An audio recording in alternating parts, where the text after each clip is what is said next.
What if nagbenta ka ng Bomb X Mags sa panahon ng mga Kastila?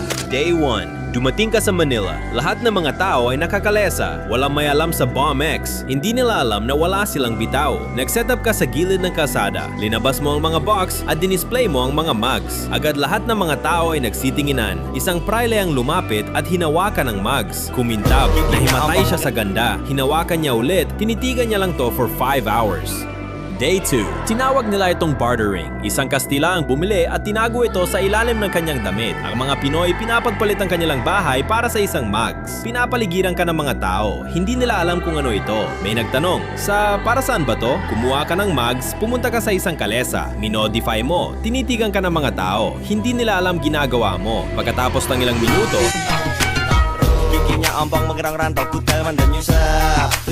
nagkagulo ng mga tao. Lahat gusto na ng may bitaw. Week 1. Bomb X is everywhere.